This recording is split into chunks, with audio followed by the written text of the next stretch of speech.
करना 100 नंबर का आप पेपर देने जा रहे हैं, 100 में 100 का हमें करके आना। हेलो दोस्तों, स्वागत है आपका एक नए क्लास में। आज की ये वीडियो ब्रह्मास्त्र होने वाली है। जो बच्चे यूपी बोर्ड देने जा रहे हैं उनके लिए प्रॉपर एक एक वीडियो हम लेके आएंगे।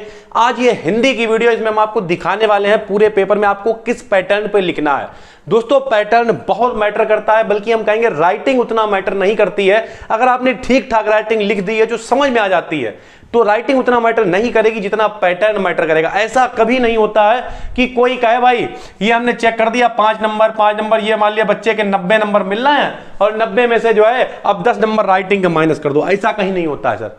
एक बार आपने ठीक ठाक लिख दिया है 90 नंबर की मार्किंग, तो आपने 90 का जुड़ गया है तो 90 आपको मिल जाएंगे।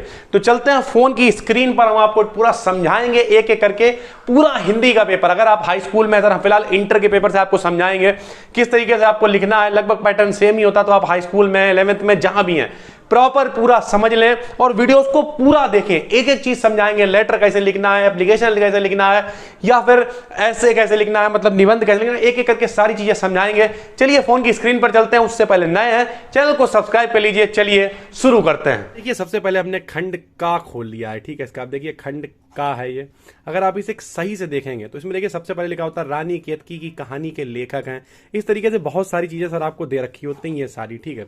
तो यहाँ पे समझने लायक बात यह है, देखिए नॉर्मली व्यक्ति क्या करेगा, आप डालेंगे क्वेश्चन डायरेक्ट पहले का और आप सही आंसर लिख देंगे। लेकिन नहीं सर, आपको थोड़ा सा टाइम एडवांस लेना। जितना आप एडवांस लिखेंगे उतने अच्छे नंबर आप ले पाएंगे। तो सबसे पहले आपको क्या करना है, आपको इतना लिख देना है रानी केतकी की कहानी के लेखक हैं, ब्लैक से लिखा डैश लगा के इसका सही आंसर आप लिख देंगे। जो भी सही आंसर हो वो आप लिखेंगे। हम यहाँ पे आपको पैटर्न समझा रहे हैं, ना कि सही आंसर, ठीक है। वो आपको पता होगा हमसे अच्छा।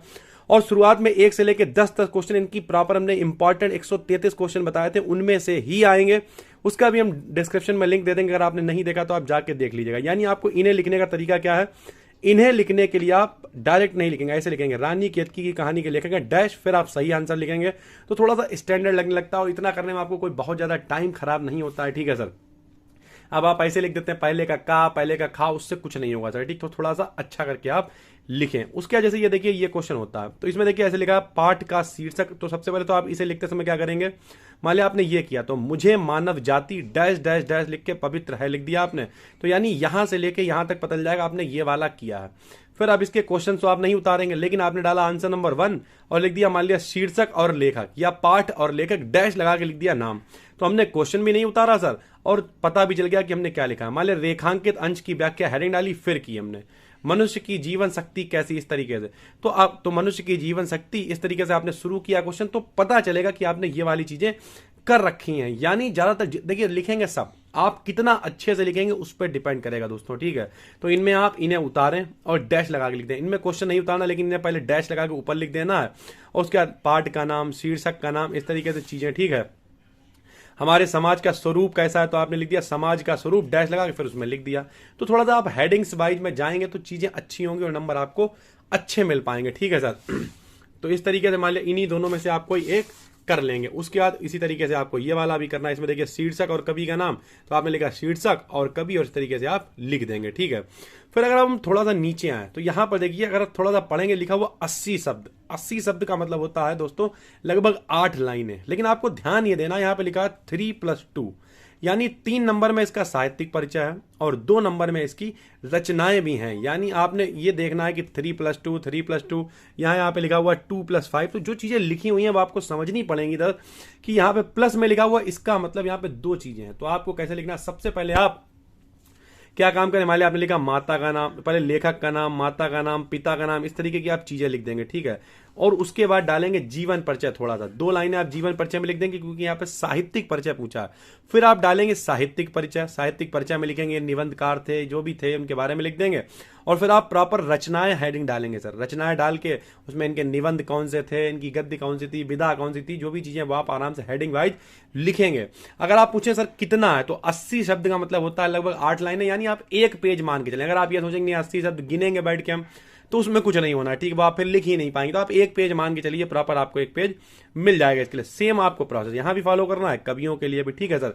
याद रखिए यहाँ पर 3+2 का मतलब अगर आपने कृतियां रचनाएं नहीं लिखी तो आपको नंबर नहीं मिलेंगे सर, यानी आपको काम करना पड़ेगा। अगर यहां पे देखिए ध्रुव है, बहादुर है, पंचयात्रा है, बहादुर है, इनमें से कोई आप एक कहानी याद कर लीजिए क्योंकि 4 आती हैं सर। और 4 में एक ही करनी होती है। तो इसका मतलब है अगर आपने सिर्फ एक पढ़ ली तो कोई टेंशन नहीं है, बहुत आराम से आप लिख पाएंगे। आप इसमें करेंगे क्या, आप खास बात आपको बताते हैं। देखिए बहादुर की अंधाधुंध कहानी सब छापेंगे। थोड़ा सा अगर हम पीछे चलें, इसमें आपको दिखाते हैं, समझाएंगे तो ज्यादा अच्छे से समझ में आएगा। मान लिया आप बहादुर हैं, ठीक है सर, हम चलते हैं, चलिए बहादुर के पास आ गए। ये है मान लिया, हमने यहाँ पे थोड़ा समझाया था बच्चे को। तो इतना पवारा सब छापेंगे, तो आपको ऐसे नहीं लिखना। आपने ऊपर हेडिंग डाली पात्र। पात्र, तो पात्र दोस्तों कौन है, मान लिया निर्मला है पात्र, ठीक है, तो निर्मला लिख दिया, कॉमा बहादुर लिख दिया, जो भी पात्र आपने यहाँ लिख दिया। और पूरा आपने जो भी कहानी उसमें लिखा, कहानी की कथा वस्तु हेडिंग डाली, कहानी की कथा वस्तु लिखी, और आखिरी में नोट डाला। अब नोट भी इसी में से निकल आएगा। देखिए यहाँ पे बहादुर में सहनशीलता और स्वाभिमान की भावना कूट कूट कर भरी हुई है, उसके इसी चरित्र के कारण हमें यह कहानी अच्छी लगती है। यानी चेक करने वाला क्या कहेगा, अरे बच्चे ने पात्र अलग से लिखा हुआ है, नोट अलग से लिखा हुआ है, ठीक है सर, और बीच में कथा वस्तु हेडिंग डाल के लिखी, तो आपको बहुत अच्छे से नंबर मिल जाएंगे दोस्तों, ठीक है। उसके बाद अगर हम थोड़ा सा और आगे चलें तो यहां पर देखिए ये इस तरीके की चीजें आती, जो बच्चे शाहजहांपुर से देख रहे हैं उनके में त्यागपति आता है। दोनों में से एक ही क्वेश्चन करना अगर आप इंटर में है, ठीक है, हाई स्कूल में शायद दोनों क्वेश्चन करने होते हैं। आप देख लें यहां साफ साफ लिखा हुआ है, देखिए कहां पे ये लिखा हुआ, किसी एक खंड के प्रश्न का उत्तर दीजिए, एक प्रश्न का, यानी वो भी 80 शब्दों में ये कहानी, यानी सबके लिए आपको लगभग एक एक पेज मिल जाएगा सर, ठीक, 8-10 लाइनों का मतलब एक पेज आप मान के चलिए। आप हर चीज को एक पेज पर लिख देते हैं। हम आपको पहले ही आगाह कर दे रहे हैं, हिंदी का पेपर काफी चीजें लिखनी होती हैं तो बच्चे का छूट जाता है, इसलिए ज्यादा सजाने के चक्कर में ना पड़े। सजाएं, आप बहुत अच्छे से लिखें, जितना अच्छा आप लिखेंगे जो दिखेगा वही बिकेगा, लेकिन समय का विशेष ध्यान रखें, आराम से घड़ी बांध के जाएं, देखते रहें कि कहीं छूट तो नहीं रहा है, ठीक है सर।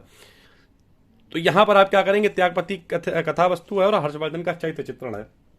यहां पे हम आपको राय देंगे, आप चरित्र चित्रण पे ध्यान दें सर। चरित्र चित्रण पे ध्यान देने से क्या होगा, चरित्र चित्रण में आप ज्यादा हेडिंग्स बना पाएंगे, ठीक। दूसरी बात, अगर आपको 100 में 100 लाने हैं सर, तो आप ये नहीं कि हमने देशभक्त हेडिंग याद कर ली बना के लिख देंगे, नहीं सर, क्यों बना के लिखेंगे हम, अभी टाइम है हमारे पास, हम आराम से पढ़ेंगे, देशभक्त में थोड़ा पढ़ लिया, लिखेंगे हम बना के, लेकिन जब हम पढ़ लेंगे उस हिसाब से दोस्तों बना के लिखेंगे, ठीक है।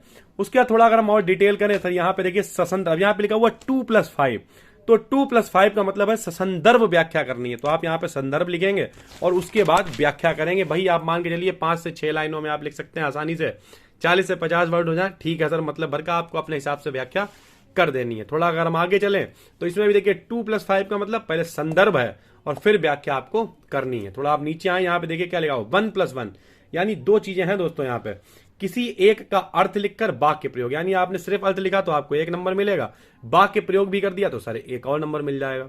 यहां पर तुम्हारे डायरेक्ट टिक वाले हैं, ये विभक्ति वचन आपको याद करने हैं, जिन पे ज्यादा सन पढ़े हो वो जरूर आप याद कर लें। इस तरीके से इन्हें भी आपको सबको लिख देना है। अब अगर आप बात करें श्रृंगार करुण, यानी 1+1 लिखा हुआ, यानी पहले आपको इसका स्थायी भाव भी अगर आप लिखेंगे तो 1 नंबर मिल जाएगा, फिर आप इसकी परिभाषा लिखेंगे 1 और नंबर मिल जाएगा, परिभाषा में उदाहरण भी लिखना पड़ेगा आपको सर, ठीक है, तो आप उदाहरण भी लिखेंगे, ठीक है सर। इसी तरीके से अनुप्रास अलंकार है, श्लेष अलंकार, ये सारी चीजें आप लिख पाएंगे, कायदे से समझाएं, इनमें स्पष्टीकरण लिख के दिखाएं, ठीक है, इसमें ये हुआ, इतनी मात्राएं हैं, ये चीजें हैं, इस वजह से प्रॉपर आप जितना दिखा पाए सर, यहीं पे दिखाना है। इसके बाद आप क्या करेंगे इस पढ़े लिखे का, ठीक है सर, 12th पास करना है तो जितनी भी चीजें हैं 12th के बाद फिर आपका प्रोफेशनल चेंज हुआ, कोई बीए करेगा, कोई कुछ करेगा, तो प्रॉपर डेडिकेटेड आपको पूरी तरीके से पूरा एफर्ट लगाना और अच्छे से अच्छा। उसके बाद थोड़ा सा अगर हम और डिटेल करें तो देखिए यहाँ पे आएगा एक लिपिक पद हेतु पत्र और प्रदूषण वगैरह, यहाँ फिर नीचे निबंध वगैरह भी आता है। थोड़ा सा इसमें खोल लेते हैं तो आपको अच्छे से समझा पाएंगे हम, ठीक है। पहले तो हम इसमें लेटर निकाल लेते हैं सर, मान लीजिए ये लेटर है, ठीक है। कुछ लोग कहेंगे सर बहुत बड़ा लिखा हुआ, नहीं, जिसे लिखना है वो लिख दिया है, विषय आप जरूर लिखेंगे, इतना 2 लिख देंगे 2 नंबर आपको मिल जाएंगे। फिर आपने लिख दिया महोदय, थोड़ा सा डिटेल लिख दी कि हम बेरोजगार हैं, हमें चाहिए है, ठीक है। उसके बाद यहाँ पे कुछ लोग कहेंगे बहुत बड़ी टेबल है, ये बड़ी टेबल नहीं है, देखिए अपना नाम लिख दिया, पिताजी का नाम लिख दिया, थोड़ी योग्यता लिख दी है, और ये सब नहीं भी लिखेंगे कोई फर्क नहीं पड़ता। फिर उद्योग जिसके लिए आपको लोन चाहिए, तो बाल पेन बनाने के लिए जो भी चाहिए, फिर आपको भैया दिखाना पड़ेगा कि खर्चा क्या है, तो खर्चा बनाना कोई बड़ी बात थोड़ी है, दुकान हम एक लेंगे ही, दुकान लेंगे तो खाली दुकान थोड़ी, उसमें मशीन भी होगी तो मशीन का खर्चा दिखा दिया, फिर मशीन खाली थोड़ी, उसमें माल भी होगा तो माल हो गया सर, फिर कुल खर्चा। फिर अन्य खर्चे में पेंटिंग है, फर्नीचर है, दुनिया भर की बातें हैं सर, वो सब अन्य में लिख के 1 लाख का लोन चाहिए, 1 लाख का पूरा कर दिया। अब महीने में हमें कितना मिल सकता है, तो सर 7-8 हज़ार रुपए हम कमा लेंगे, जल्दी लोन आपका वापस कर देंगे, श्रीमान जी से निवेदन, इस तरीके से लिख दिया और आसानी से आप लिख पाएंगे सर, ठीक है। तो बिल्कुल भी ये देखिए इस तरीके का ये लोन वाला है। दूसरा अगर आपको कहीं इंटरव्यू वाला देना है, हमारे लिपिक पद हेतु आ गया, तो आपको सर अपनी डिटेल देनी पड़ेगी, इस तरीके से हाई स्कूल में कितनी थी, इंटर में कितनी थी, तो बहुत आसानी से आप लिख पाएंगे। और जितना अच्छा आप लिखेंगे, यह नहीं कि दोनों तरफ लाइनें खींच रहे हैं, फूल बना रहे हैं, नहीं सर। अब जैसे यहां पर अगर हम समझें तो देखिए लिखा हुआ 2+7, तो 2+7 का मतलब क्या है, आपका 2 नंबर में प्रस्तावना हो गई, ठीक है। यानी 2 नंबर में आप प्रस्तावना लिखेंगे, इसमें आप कोटेशंस का इस्तेमाल करें बीच बीच में। कोटेशन क्या होती हैं, मान लिया जन जन की यही पुकार, प्रदूषण दूर करो इस बार, या पॉकेट में पीड़ा भरी कौन सुने फरियाद, यह महंगाई देखकर बेदिन आते याद, बेदिन आते याद, जेब में पैसे रखकर लाते थे बाजार से सौदा थैले भरकर, धक्का मारा युग ने मुद्रा की, क्रेडिट ने थैले में रुपए हैं, सौदा है पॉकेट में, महंगाई में चल जाएगा।